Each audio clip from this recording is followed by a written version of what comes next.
വൈദ്യുതി പ്രതിസന്ധി ഉള്ളതിനാലാണ് നിയന്ത്രണം ഏർപ്പെടുത്തേണ്ടി വരുന്നത് എന്നാണ് മന്ത്രി സണ്ണി ജോസഫിന്റെ ഇന്നത്തെ പ്രതികരണം. സർക്കാർ വന്നതിന് ശേഷമുള്ള നിയന്ത്രണമല്ല. വൈദ്യുതി നിയന്ത്രണം രാഷ്ട്രീയവൽക്കരിക്കരുത്, രാത്രികാലങ്ങളിൽ അനാവശ്യ ഉപഭോഗം കുറയ്ക്കണമെന്നും മന്ത്രി പറഞ്ഞു. രാഷ്ട്രീയമായിട്ട് വേർതിരിക്കാനല്ല, ചിലർ അങ്ങനെ ശ്രമിക്കുന്നുണ്ടെങ്കിൽ അതിനുള്ള മറുപടിയാണ്. അന്തരീക്ഷ താപം കൂടുന്നു, ചൂട് കൂടുന്നു, വൈദ്യുതിയുടെ ഉപയോഗം കൂടുന്നു, മഴ കിട്ടാത്തതുകൊണ്ട് ഉത്പാദനം കുറയും.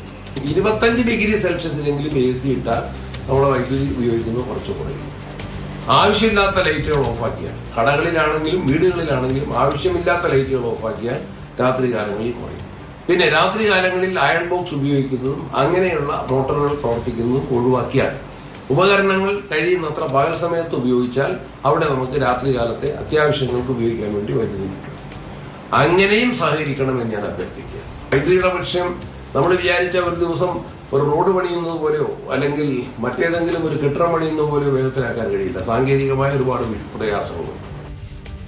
ഇന്ദുലേഖ രേണുവാണ് വിവരങ്ങളുമായി തിരുവനന്തപുരം ചേരുന്നത്. ഇന്ദു, വൈദ്യുതി പ്രതിസന്ധി അത് സംസ്ഥാനത്തൊരു യാഥാർത്ഥ്യമായി നിൽക്കുകയാണ്. കഴിഞ്ഞ ദിവസം വൈദ്യുതി മുടങ്ങുമെന്ന ഔദ്യോഗികമായ അറിയിപ്പ് തന്നെ, നേരത്തെ രഹസ്യമായി ഇടയ്ക്കിടയ്ക്കുള്ള നിയന്ത്രണമായിരുന്നെങ്കിൽ ഔദ്യോഗികമായ അറിയിപ്പ് തന്നെ വന്നാണ് ഇടയ്ക്ക് വൈദ്യുതി നിയന്ത്രണം അനിവാര്യമായി വരുന്ന സാഹചര്യമാണ് എന്ന് മന്ത്രി ഇന്ന് എന്തൊക്കെ കാര്യങ്ങൾ കൂടുതലായി വിശദീകരിക്കുന്നുണ്ട്. ഇപ്പോൾ പീക്ക് അവേഴ്സിൽ വൈകിട്ട് കൂടുതൽ വൈദ്യുതി ഉപയോഗിക്കുന്ന സമയങ്ങളിൽ ചില നിയന്ത്രണങ്ങൾ വേണം, സ്വയം നിയന്ത്രണം വേണമെന്നൊക്കെ കാലാകാലങ്ങളായി KCB നടത്തുന്ന അഭ്യർത്ഥനയാണ്.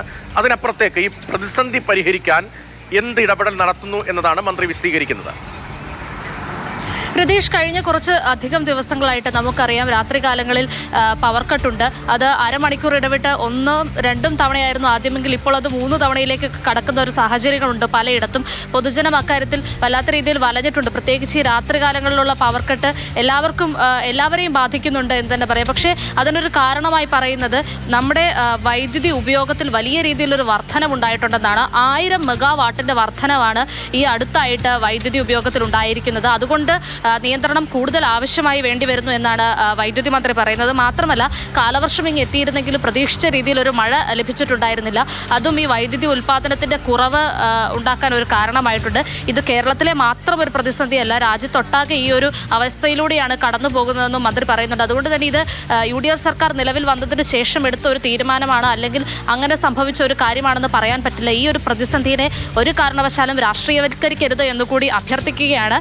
ഈ സോളാർ വൈദ്യുത ഉൽപ്പാദനം നമുക്കറിയാം, അത് ഏറ്റവും മികച്ച ഒരു സൊല്യൂഷനാണ്. പക്ഷേ ഈ പകൽ ഉൽപ്പാദിപ്പിക്കുന്ന വൈദ്യുതി സ്റ്റോർ ചെയ്യാൻ നിലവിൽ നമുക്കൊരു സംവിധാനമില്ല. അപ്പം അങ്ങനെ ഒരു സംവിധാനം സൃഷ്ടിച്ചെടുക്കേണ്ട ഒരു സാഹചര്യമുണ്ട്. അതിനുവേണ്ടിയുള്ള മുന്നൊരുക്കങ്ങളൊക്കെ നടത്തുകയാണ്. അത് മാത്രമല്ല, എത്രയും പെട്ടെന്ന് ഇത് അടിയന്തരമായിട്ട് തന്നെ ഇത് സ്റ്റോർ ചെയ്യാനൊരു സംവിധാനം ഉണ്ടാക്കാനുള്ള തയ്യാറെടുപ്പിലാണ്. അതൊരു പരിധിവരെ ഈ ഒരു പ്രശ്നത്തിന് പരിഹാരമായേക്കുമെന്ന് കൂടി മന്ത്രി ചൂണ്ടിക്കാണിക്കുകയാണ്. ഈ പറഞ്ഞതുപോലെ തന്നെ നമ്മളുടെ ഭാഗത്തു നിന്നും ഒരു തരത്തിലുള്ള നിയന്ത്രണം, പ്രത്യേകിച്ച് ഒരു 6 മണിക്ക് ശേഷം ഒരുപാട് കറണ്ട് വലിക്കുന്ന കാര്യങ്ങളൊന്നും ഉപയോഗിക്കാതിരിക്കുക, അനാവശ്യമായിട്ട് ലൈറ്റുകൾ ഒന്നും ഉപയോഗിക്കാതിരിക്കുക, എത്രത്തോളം നമുക്ക് ഇതിനെ സംരക്ഷിക്കാൻ കഴിയുമോ അത്രത്തോളം സംരക്ഷിച്ച് നിർത്തുക എന്നൊരു അഭ്യർത്ഥന കൂടി മുന്നോട്ട് വെക്കുകയാണ്. നമുക്കറിയാം ഈ ഒരു മാസങ്ങളിലൊക്കെ നമ്മൾ കടം വാങ്ങിയിരുന്ന വൈദ്യുതി മറ്റ് സംസ്ഥാനങ്ങളിലേക്ക് തിരികെ കൊടുക്കേണ്ട ഒരു സമയമായിരുന്നു. പക്ഷേ മഴ ലഭിക്കാത്തത് കൊണ്ടും വൈദ്യുതിയുടെ ഉൽപ്പാദനം കുറഞ്ഞതുകൊണ്ടും ഒക്കെ അതൊക്കെ തടസ്സപ്പെട്ട് നിൽക്കുന്ന ഒരു സാഹചര്യമാണ്. അപ്പോൾ കൂടുതലായി ഇതിന് മറ്റു തരത്തിൽ എന്തെങ്കിലുമൊക്കെ പ്രതിവിധി ഉണ്ടോ എന്ന് കണ്ടെത്തേണ്ടതുണ്ട്. അക്കാര്യവുമൊക്കെ ബന്ധപ്പെട്ടുള്ള ചർച്ചകൾ പുരോഗമിച്ചുകൊണ്ടിരിക്കുകയാണ് രതീഷ്.